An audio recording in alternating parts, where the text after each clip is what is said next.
It's always fun when you get to go live 2 times in 1 week, and this is my favorite thing to discuss. And I've talked with a few people multiple times of maybe I should do this more often just because I'm pretty passionate about talking stats, data, and numbers about real estate in Northern Colorado. Now, this is our monthly real estate update looking back at the prior month's data, specifically around Northern Colorado, but we are also going to look at some comparables to the nation and dive pretty deep into specific data for homes that sold under, homes that sold at, some homes that sold above list price, how many concessions, what those homes looked like, and then additionally, what some recommendations are for some sellers and buyers if you are in the market. Now, if you're watching this live, comment as I'm going and I will try to answer your question. I'm still not great about, like, I've got 3 screens that I'm looking at. All right, the camera, the screen that shows that I'm still here, and then also the screen that shows all the information. So we'll start out with jumping into our data from the MLS. Now this is, I will do actually this view box. There we go. Okay, so this is both attached and detached homes in Fort Collins. One thing that you're going to find interesting is while overall our median sales price dropped from May into June, we're up 1.3% year over year for both attached and detached dwellings in Fort Collins. But our attached dwellings have actually dropped quite a bit from the prior month and have dropped 4.5% from last year. So condos and townhomes are selling for a little bit less than they were last year and sitting on the market a bit longer too. While our detached product had a pretty big spike from May to June. Now, this is not unexpected, as you can kind of see, we'll spike into our summer months, generally speaking, but we're 4.5% higher than we were last year, showing pretty good demand. But on the rolling 12-month, we are down 1.5% versus this time last year. So, it's good to kind of, let's zoom out to our max. Again, we kind of had this, annual appreciation of about, 5% for years. And then we hit COVID and had some really fast run up. But we've been relatively flat since November of 2022. I mean, shoot, we're almost to November of 2025. So for 3 years, our median sales price on a rolling 12-month average has been relatively flat, which has been great for incomes to be able to catch up. But let's look at what our inventory is doing. Inventory is always going to be a pretty good indicator of what the market is going to start doing. Okay, so new listings on the market. So our new listings, they're not too bad. We're about 12.5% higher this year than last year, but still nothing crazy. We actually had a run up in April and May comparatively because this is generally peaking out, and then our inventory is going to peak out in July and August and then start dipping. Still raising. We will raise, like I said, until July, August time period, and then we'll peak out and start dipping from there into our fall months. So we should actually see inventory increase for the next month or two, but we're up 25.6% versus last year. And this is what we're seeing. We're seeing more homes on the market, not necessarily fewer buyers. I'll show you here shortly comparatively to last year, but more discerning buyers. And I would say houses are needing more showings to go under contract. There'll be a lot of pretty good information for you guys to look at as we go under. But what's our demand look like? So our new listings are up 12.5%. Our homes for sale are up 25.6%. But what's our demand look like? What are our properties under contract? We're up 9.7% versus last year. So our demand is actually stronger than it was last year at this time. And our closed sales, same thing, up 5% versus last year. Now, I want to look real quick under contract. Let's look at attached, minus 12% for our attached buildings. But for our detached, we're up 21.4%. So there is a pretty decent discrepancy between attached products and detached products. A high demand for our single family detached homes. And, one thing I should probably stop saying is our single family detached homes in Fort Collins, because we've been working with with a set of clients who are looking at buying a property as a group. And because of the laws in Fort Collins now for occupancy, you can do that and have multiple families buy a house. So I should just say a detached product versus an attached product, not a single family detached house, which is what I've said for over a decade while I've been in this business. But you can see there's a pretty big discrepancy between our attached product and detached product. Now let's look at our closed sales. We're up 11.5% on our detached product. And then on our attached product, we're down 10%. So there's a pretty big difference between what's going on in that. Now, how about our days on market? Days on market up 4.9%. So nothing too crazy. Still 43 days for both attached and detached. Looking at attached, minus 16%, which is actually kind of interesting. Our days on market's actually stronger than it was this time last year in June of 2024. It was actually 56 days on market. But June of 2023, it was only 30 days. Interesting. Now there's not a lot of closed properties. There's only 67 properties that have closed on an attached product, but regardless. And then our detached properties up 5.3%, but still only 40 days. I talk about this every month. The typical transaction timeline in Colorado for a home to close is about 30 days. So from start going under contract to close is about 30 days. Interesting. I will make a side note. There are nobody watching right now live, which kind of is important to know about this real estate market during this time of the year. About 2 weeks before July 4th and about 2 weeks after, there's the summer lull. Properties don't move as fast. People are out traveling. And I say that because generally there's usually anywhere between 10 to 15 people watching live on our market update. So it's important to know that as a seller and as a buyer, because as a seller, right now you kind of want to just pause, be patient, let these time periods while people are out traveling going. I mean, me and my family, we're going to go up to Red Feather this weekend. We will be gone for 3 or 4 days. And then we're going to go on a trip as well in a few weeks. So it's just really difficult to make determinations when a pretty decent fraction of your buyers are out on vacation.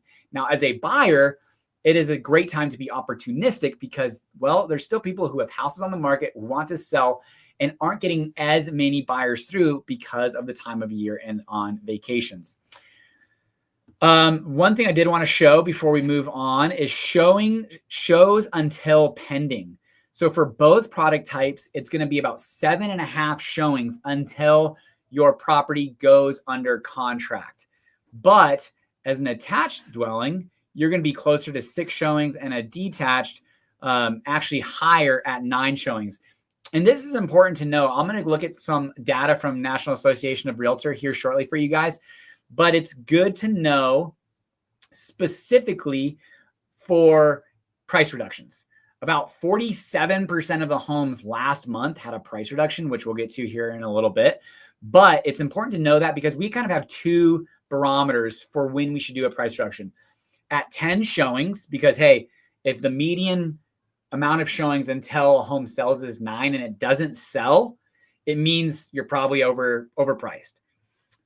And or 30 days and you're not getting enough showings, therefore it's showing that you're overpriced. So those are the kind of the 2 barometers that we generally use: 30 days or 10 showings, pretty much on all property types in Fort Collins, except for luxury. That's a completely different animal. But for others, because you could look at here, let's look at this. You could show, let's look at, just kind of for fun. Let's go. I think the luxury product type in Colorado now is, or in Fort Collins, is $1.5 million. It used to be $1 million, but I think now it's about $1.5 million. Still shows only 10. Now that's tough because you're going to see here in a second, there was only 4 houses that sold. So of the 4 houses that sold in June, the showing until pending is still actually similar at 10. So there's still needing to be 10 people to go look at that house. Okay. That's all I wanted to show on the MLS. So I'll remove this, but I've got some more data to show you guys. Okay. We're going to dive in a little deeper of the properties that have sold, price reductions, and let's see here, the how those homes, what the average type of home is. So let's jump in here. All right, I will share my screen. All right, here we go.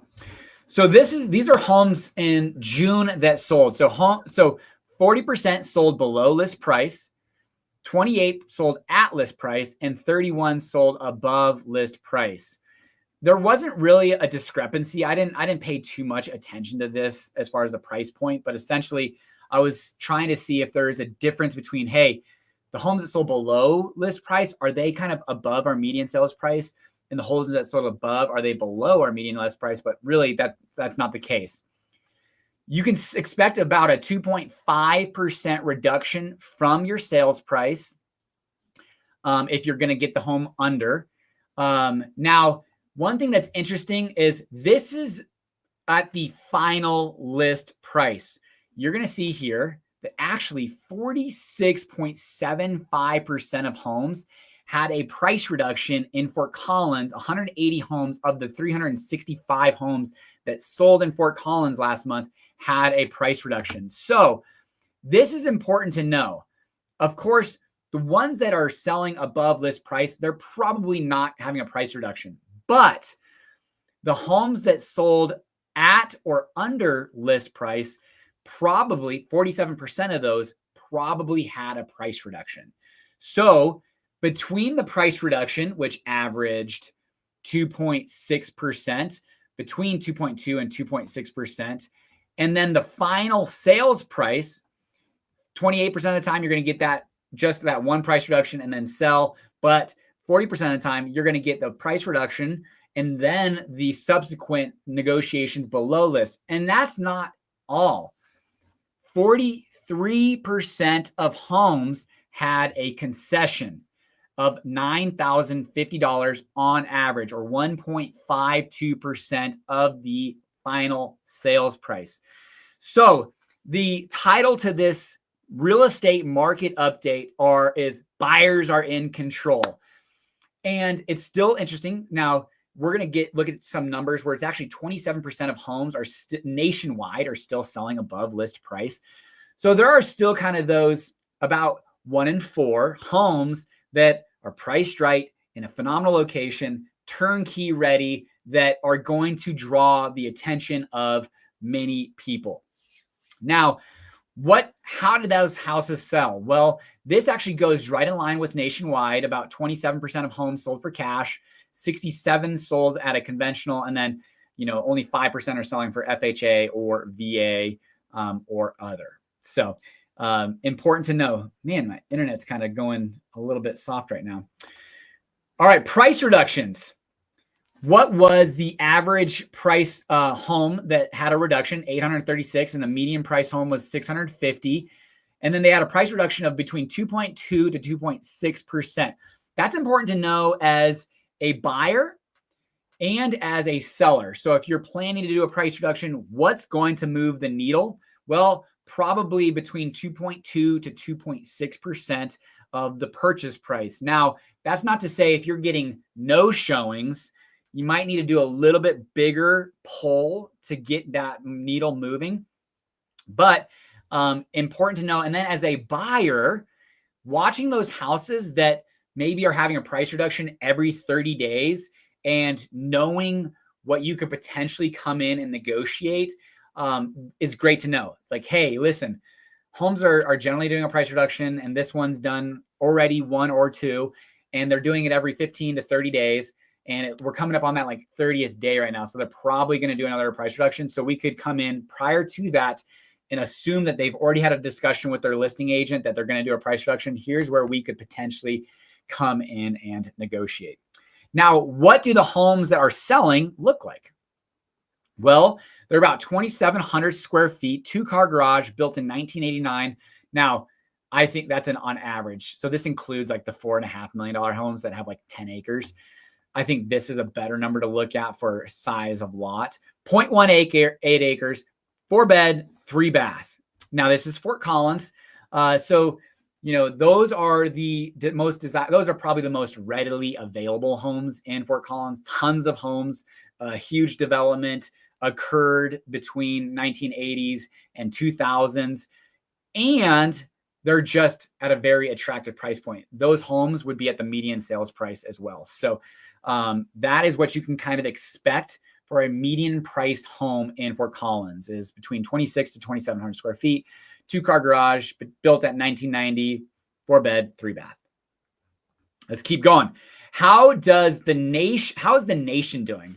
Well, they had a 1.1% increase in sales seasonally, but they had actually, and this was for May, important to know for May, because as I just showed, our June numbers are actually up this year versus last year, but our May numbers were down. Nationwide, we're up 1.3% on a median home price. That number's expected to grow. Now, depending on where you're getting numbers, that's numbers expected to grow to 615,000 by 2030. When I'm going to show you the article here shortly. How about condominiums?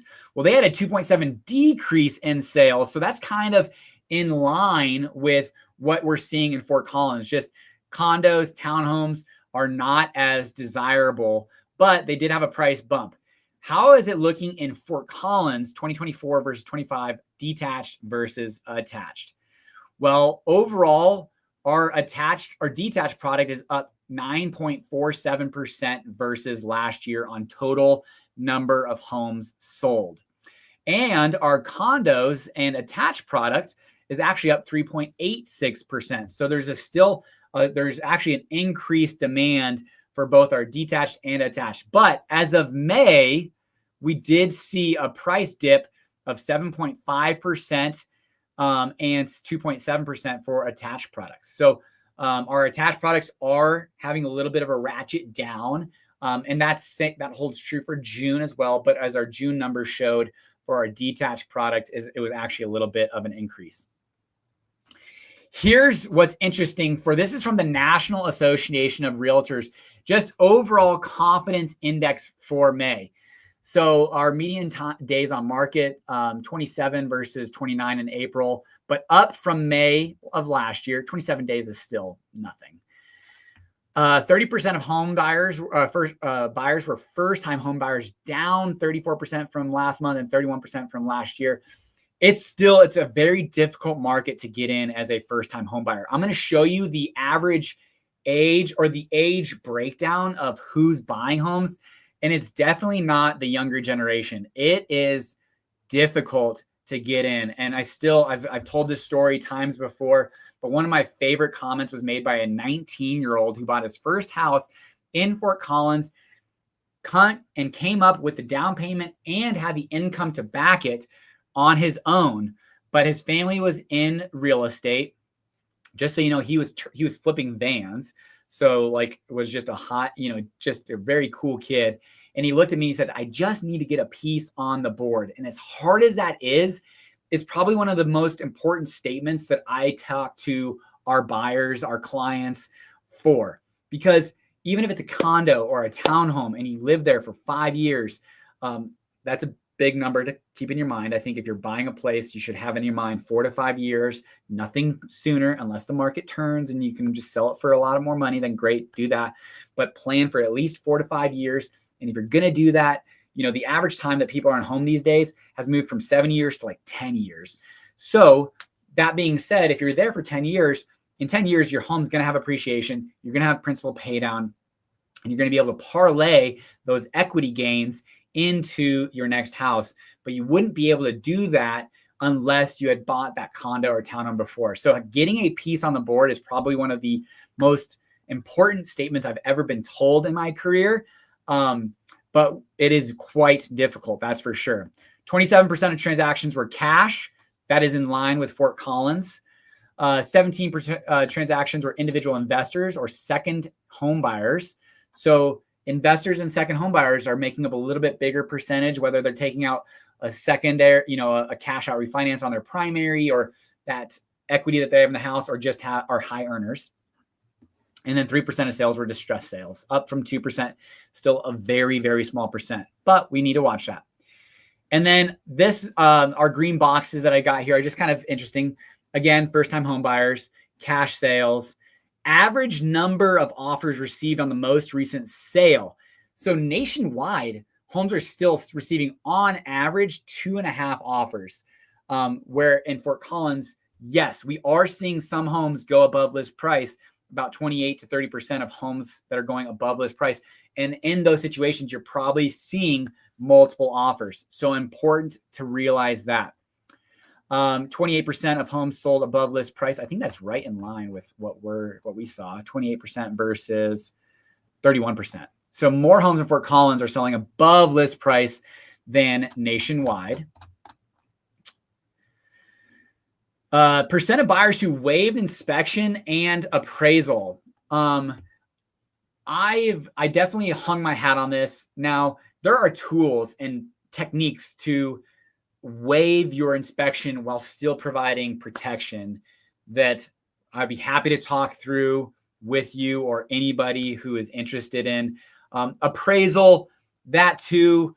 Appraisal is not as important, in my opinion, as the inspection. Appraisal ultimately is, what the market says the home is worth, and those are negotiable comparatively to the inspection and being able to look at the sewer, the roof, all that good stuff. So, percent of buyers who purchased in a suburban, small town, or rural or resort area. I've got a video coming out with Caleb in a few weeks that is the new American Dream small town living. And Caleb came from a town called Haxton, Colorado, with a population of around 1,000 people. And we discussed pros and cons, and then I asked some questions. So I definitely recommend that you guys watch that video when it comes out here in a couple of weeks. But 88% of people are saying, hey, listen, I don't want to be living in a big town, city. I want to be more in a suburban area. Up 4% versus last year and last month. I think that's pretty significant. At-home work features are important.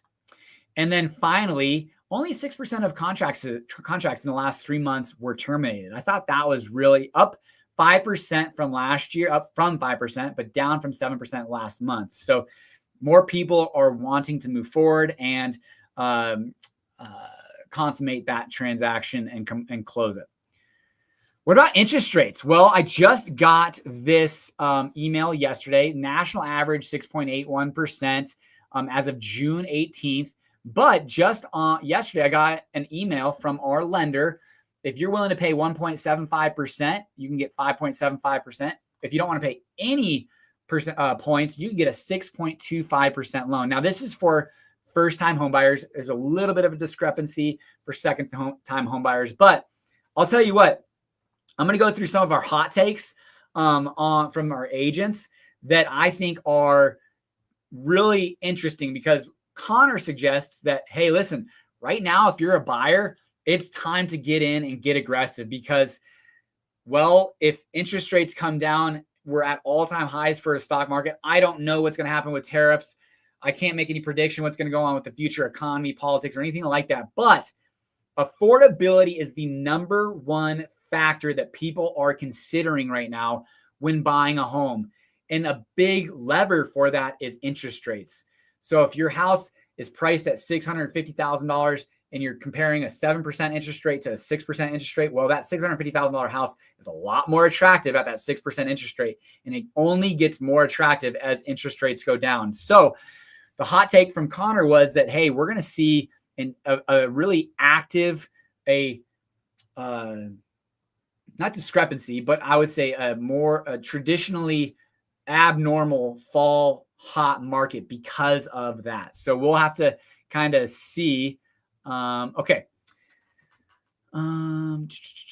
Okay, recommendation. I think this was just kind of really important in general. This is again from the National Association of Realtors. If you are selling your house, here are the most important things that you could do: declutter, entire home cleaning, curb appeal. That's like mulch, street numbers, your front door, repaint, restain that, grass edged, clipping, professional photos, minor repairs, fixtures, light switches, outlets, baseboards, carpet, especially if there's a smell, paint, carpet cleaning, depersonalizing a home. I have been in more houses lately that I've seen people's family photos that are up, and you definitely, if you can, take those down. It's a little bit jarring, as wild as that is to say. It's like, okay, walking a house can't be jarring. Let's be real.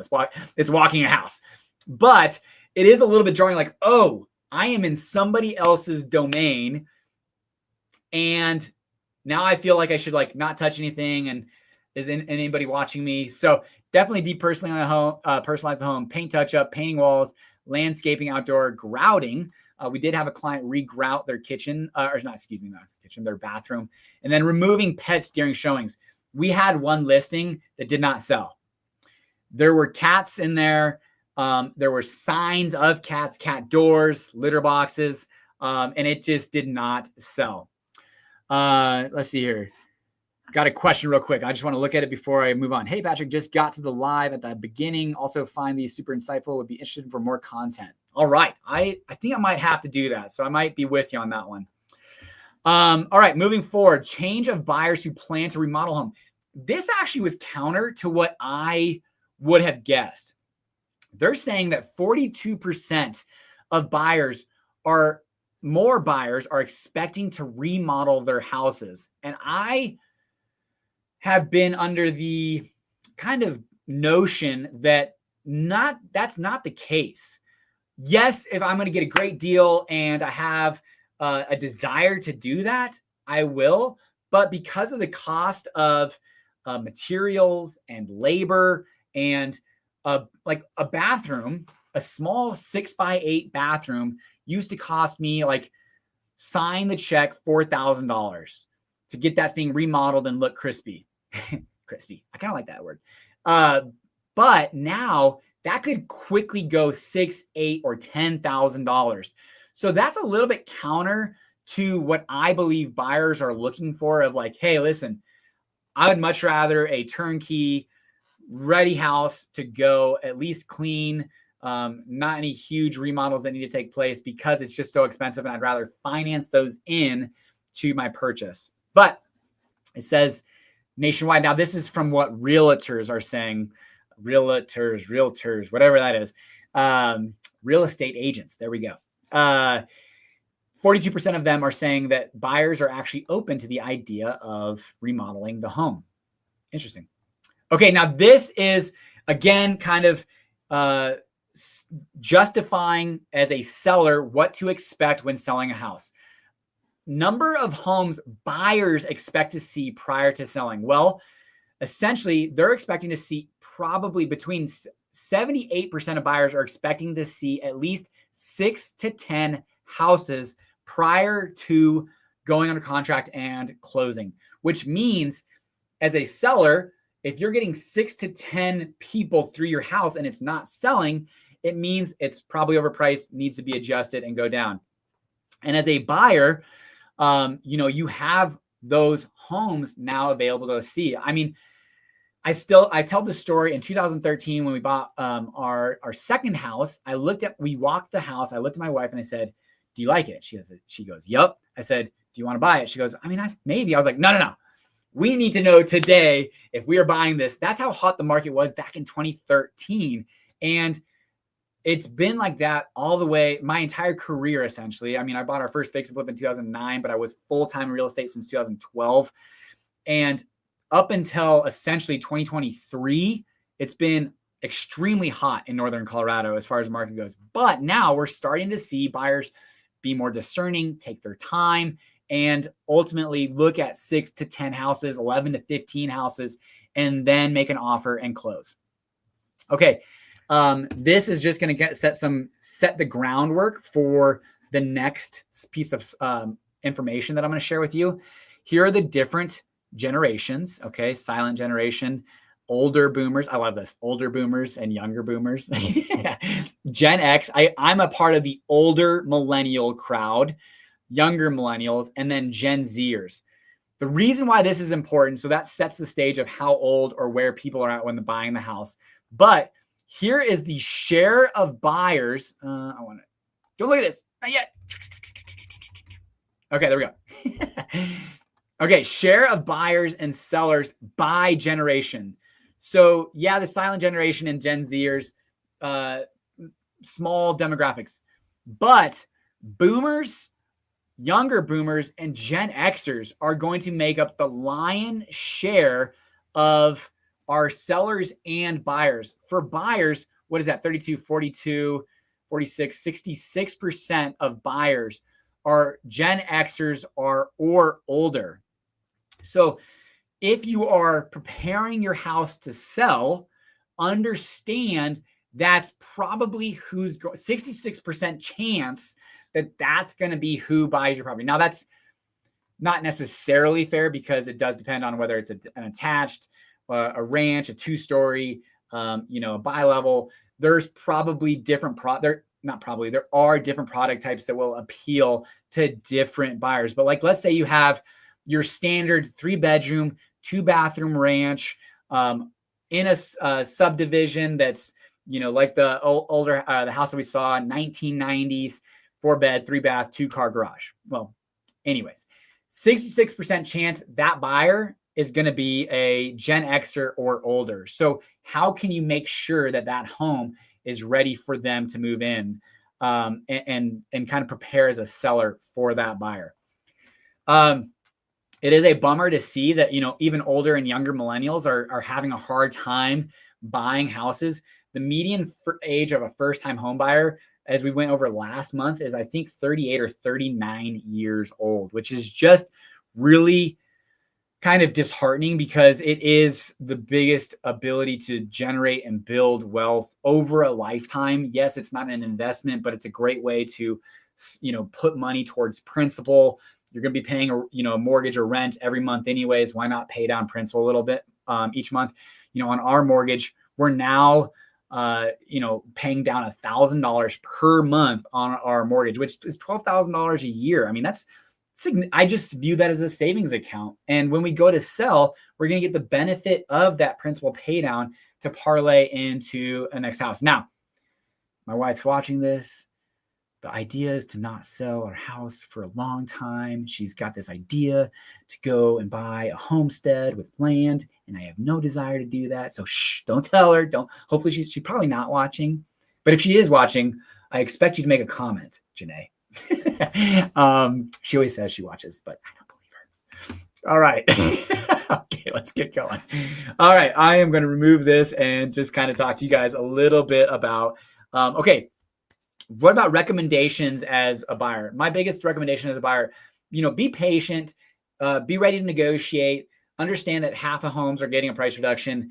About 40% of homes are selling for under list price, and about how much that equates to. So understanding that as a buyer and negotiating with sellers, because, hey, the sellers are being told this exact information from their listing agent. I mean, hopefully, their listing agent is educating them, like saying, hey, we've had 7 showings, no offers. If we have a couple more showings, we probably need to do a price reduction. We've been on the market for 25 days, good activity, but just not moving.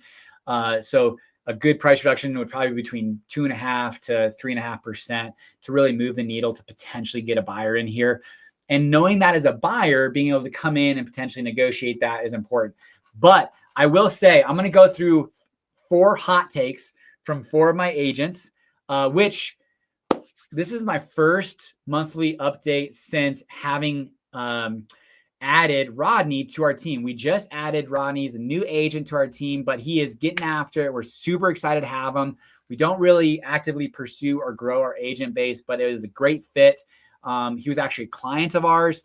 understood our systems, our processes, and we're grateful to have them. So I didn't get a hot take from Rodney. He's not active yet, but all 5 of us are very active in the market. So well, 4 of us had hot takes that I would like to share. Okay, here we go. Hot take number 1, it's a buyer's market in most cases. Turnkey houses are still seeing some premiums and heavy interest or multiple offers. It's a good time to be aggressive as a buyer and to be creative as a seller. I just did an Instagram video yesterday of this, and like, creativity as a seller is important. I think marketing is extremely important. I mean, that's ultimately what I love doing, is marketing. But I will say that as much marketing as I want to do on a house, yes, I could draw in that perfect buyer, but probably price and condition are going to be, I always say price, condition, and marketing. Those are going to be the 3 things that sell a house, and price and marketing are going to be, or price and condition are going to be about 80% of the lever. Marketing is going to be about 20%. So absolutely, it's important to have marketing. But yeah, so getting creative as a seller might be interesting, offering concessions, different things like that. Hot take number 2. Actually, real quick, there was a comment. Hey, Patrick, we came out to NoCo last week to see some homes. The new builds really have the upper hand over the pre-existing market with their price cuts and massive rate buydowns. We literally just put a new build under construction or under contract. It was either today or yesterday. So definitely true. There is a lot of negotiation to be had. And also you're getting great deals, rate buydowns. So yes, absolutely agree with you. I don't know if you reached out to us. AF dude, I don't know. I don't know the name of that individual, but definitely feel free to reach out to us because we'd love to help negotiate with you guys on a new construction, new builds. We've got some great relationships, but yes, you're absolutely spot on. And new builds are a great opportunity for negotiations. One more. Just got to the 2-week period pre and post July 4th lull. Historically, does that time frame benefit buyers or unknown? Absolutely. If I'm a buyer during that 2 weeks prior to 4th of July and 2 weeks after, I am getting aggressive. We put a house under contract on, I don't think it was on July 4th, but right around July 4th with a client. And this was in 2021 when the market was absolutely on fire. And we actually got that house under list price.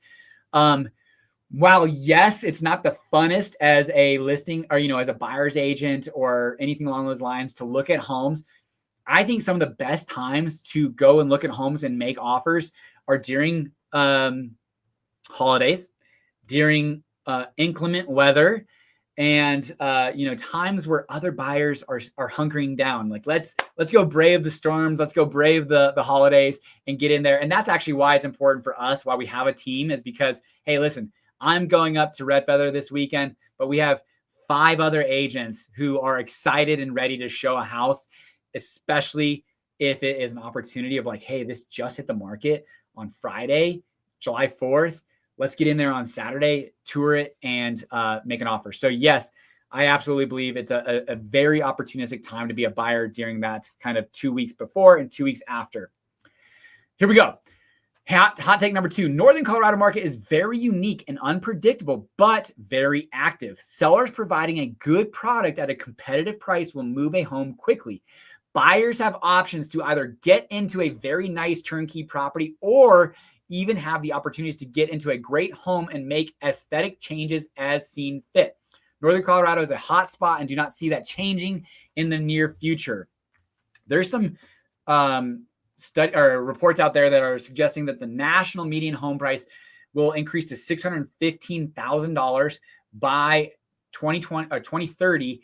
And then Denver's market, because it didn't talk about Fort Collins, Denver's market will actually increase to $750,000. And for comparative comparison, let's see here. Denver is our median sales price as of right now in Denver is $620,000 for both property types and $700,000 for detached. So I don't know if that study is just talking about detached. I have to imagine it's only talking about detached houses just because that's what I believe. Okay. On to hot take number 3. Not sure, Izzy. This is Izzy's. She, if you haven't, and if you're working with Izzy, make sure to congratulate her. She's a new mom. Baby's doing great. She's enjoying some of her maternity leave, but she hasn't been super active over the last month. So she said, not sure if I have a good input, as I haven't done a ton in the last month, but anything under 550 goes fast. Anything over that price, anything over that is priced well and will move with multiple offers. Everything else is sitting. So pricing is important. And our final hot take, here we go. Let's see here. There's 3 parts to this. Bring the thunder. For homes with great locations and updates, multiple offer homes around Northern Colorado are still a thing.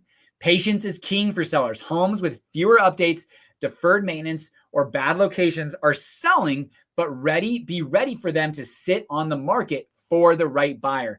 As a seller, having patience is definitely important. And then number 3, don't drop the ball. Be ready to submit an offer mid-summer. With low inventory and decreasing interest rates, fall could be a hot market. And I definitely agree with that. Interest rates, if they come down, if they drop below 6%, just be ready for an onslaught of buyers. That is what I've got for our monthly market update. I'm going to stick around for a couple more minutes.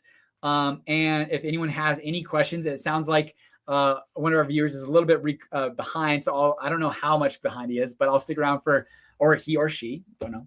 I'm going to stick around for a couple more minutes for any questions. But it's just an interesting market. Just being authentic. It's where homes are closing. Buyers there's strong buyers out there. One hot take I do have is, as a seller, I used to recommend, hey, if you want us to hold an open house, sure, we'll do that. No problem.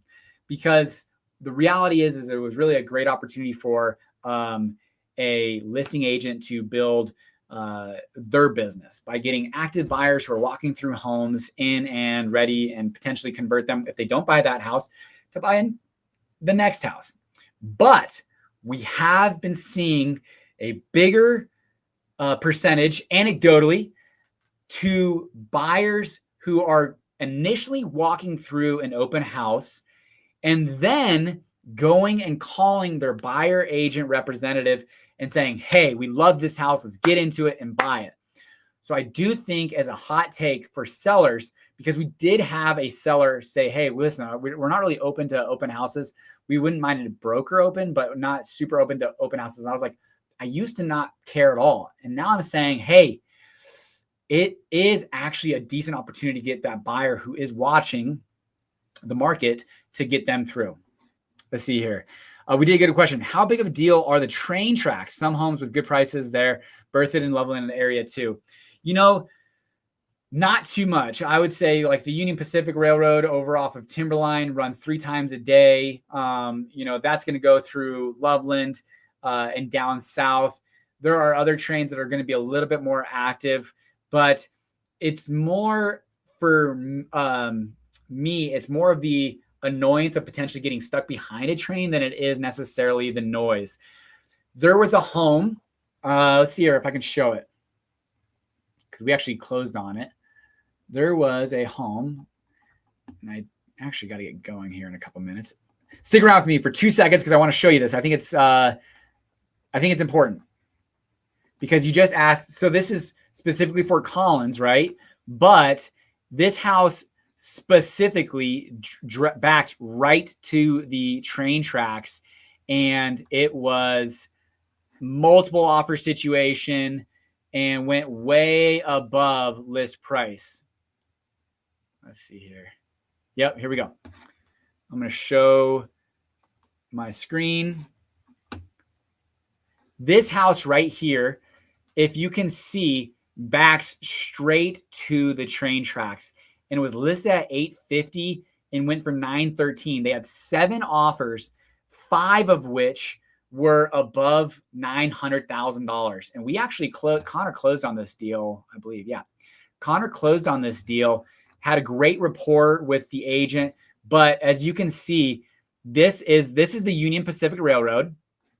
and this thing backs to it. It doesn't have anyone behind it. So that's kind of a benefit if you're backing to railroad tracks. Not that I would say that's, but, and then my aunt actually lives literally right here, and she has lived there for 20 years. So, I would say it's not necessarily the noise per se. It's more of the annoyance if you get stuck behind it more than anything. All right. I don't see any other questions. I do got to get running. I've got an appointment at 3 o'clock. Probably scheduled that a little bit too early. I appreciate you guys watching. If you guys have any questions, feel free to email me, call, text.